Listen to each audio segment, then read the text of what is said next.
Hello students. अपनी पिछली class में हमने सप्तमः पाठ ऐक्य बलम हम पढ़ रहे थे। इसमें हमने देखा कि किस तरह से एक घमंडी हाथी ने चिड़ियों के जोड़े का जो अंडा था उसे नष्ट कर दिया था। आगे हम फिर पढ़ते हैं कि आगे क्या होता है।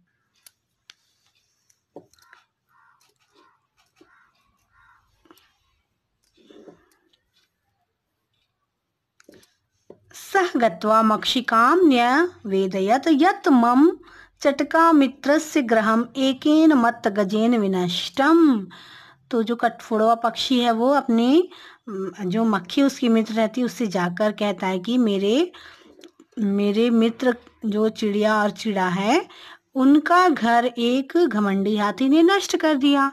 तस्य वधाय सहायताम करोतु, तो उसके वध के लिए मेरी सहायता करो।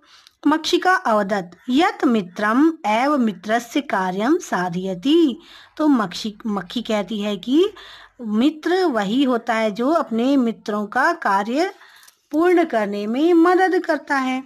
मक्षिका तदा स्वमित्रम चतुर्मंडकम उपायम पृष्ठवती।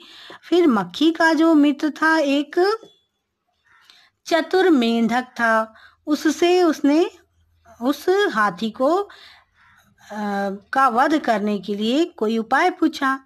मंडुकः उक्तवान, तो मेढक ने कहा एकी भूता दुर्बलाः अपि सबलम शत्रुम हंतुम शक्नुवन्ति।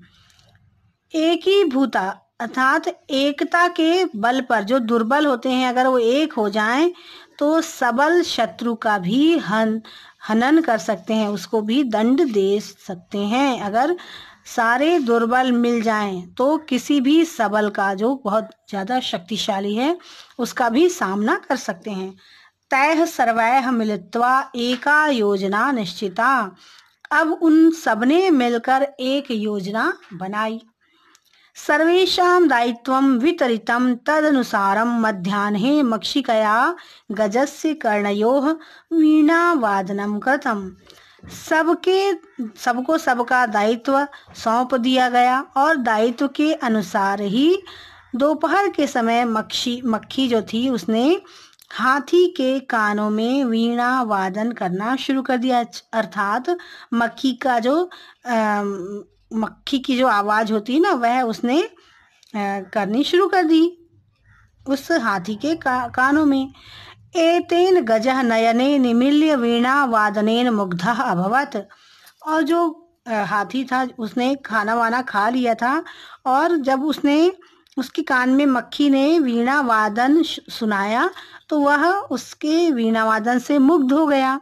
तावत एव काष्ठभेदकः तस्य नयने चंचू प्रहारेण व्यनाशयत। और वह मुग्ध होकर जब उसने अपनी आंखें बंद कर ली तभी उसी समय बंद आंखों को ही जो कठफोड़वा पक्षी था उसने उसके आंखों में चोंच से प्रहार करके आंखों को फोड़ दिया।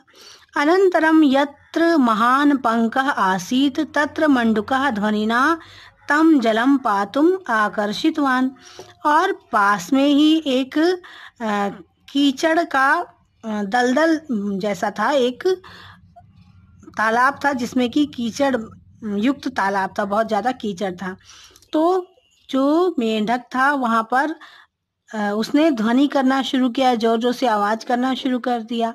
और जो हाथी था वो अपने कष्ट से पीड़ित होकर आंखों में उसको कष्ट होने लगा और वो जल की तरफ दौड़ने लगा क्योंकि मेंढक वहां से आवाज कर रहा था। अंधा गजः तस्मिन पंके पतितः मृतश्च।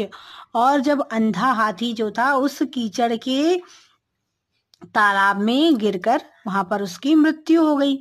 तो इस तरह से देखिए स्टूडेंट्स की जब सारे निर्बल मिल जाते हैं तो एक सबल का भी वो लोग सामना कर सकते हैं। इसीलिए तो इस पाठ का नाम है ऐक्य बलम। एकता में जो बल होता है उसको इस पाठ में बताया गया है। इस चित्र में भी आप देख सकते हैं कि किस तरह